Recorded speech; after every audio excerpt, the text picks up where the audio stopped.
others. This is Alagad Radio 100.5 FM. Ang tingog sang hinuban. Huwag nailain pa. Lamiaoy.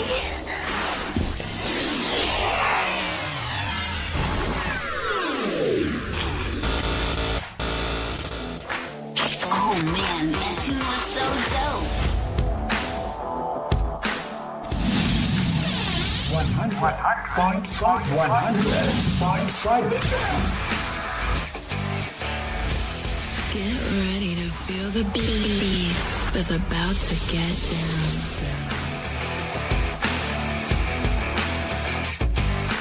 Listen up, baby. Ladies, let go of your man. You're listening to the ladies' favorite DJ.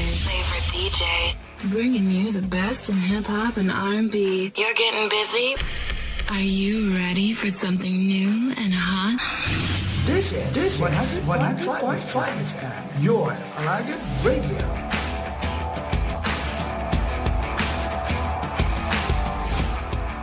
$100.5. 100.5 FM. Huwag nailain pa.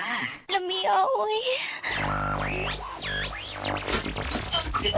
Playing more music than the others. This is Alagad Radio 100.5 FM. Ang tingog sang hinuban.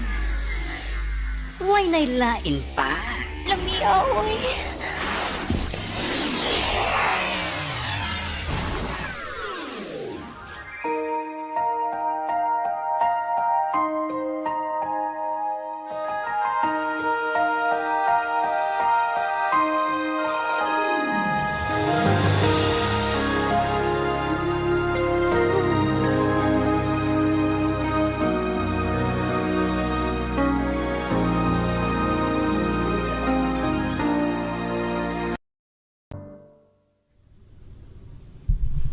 Hello abyan, mayong aga dira sa imo kag welcome gid sa aton nga palatuntunan ang Ilonggo Daily Light from God's Word Radio Broadcast. Ining aton nga segment diri sa Daily Light aton ginapatuhoy sa mga kabyanan kag mga kauturan suki nga nagapamati sa istasyonan sa radyo dira sa Hinubaan sa Sipalay City, sa Kawayan kag sa Kabankalan City. Kay may mga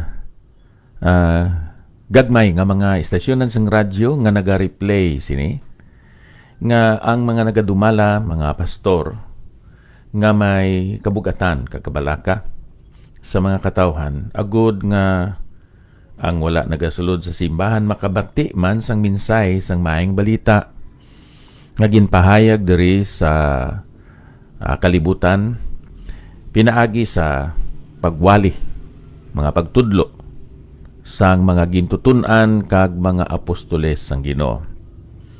Kag ang bahin sa ilang mga eksperyensya kag ginpahayag sang balaan nga espiritu ginsulat diri sa nagkalain-lain nga mga sinulatan sa New Testament.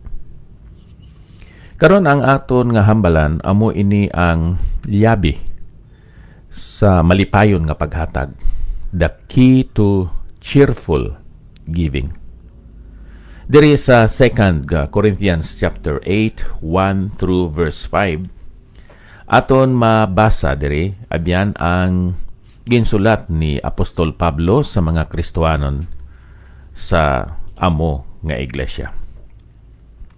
Buot kami nga may balaan ninyo mga kauturan, ang nahanungod sa bugay sang Dios nga nahatag sa iglesia sa Macedonia.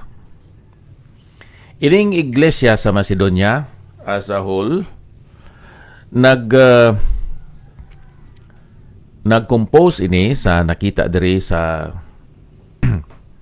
New Testament sang Tesalonica, sang Pilipos, kag sang Berea.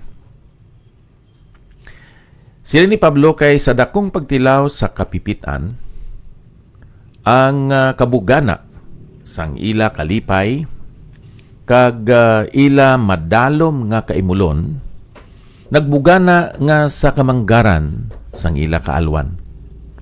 Kay suno sa ila ikasarang, nagasaksi ako kag labaw pa sa ila nga ikasarang. Nagatag sila sing kinabubuton nga nagapangabay sa amon nga may dakong pakiluoy nanungod sining bugay sa pagpakigambit sa pag-alagad sa mga balaan.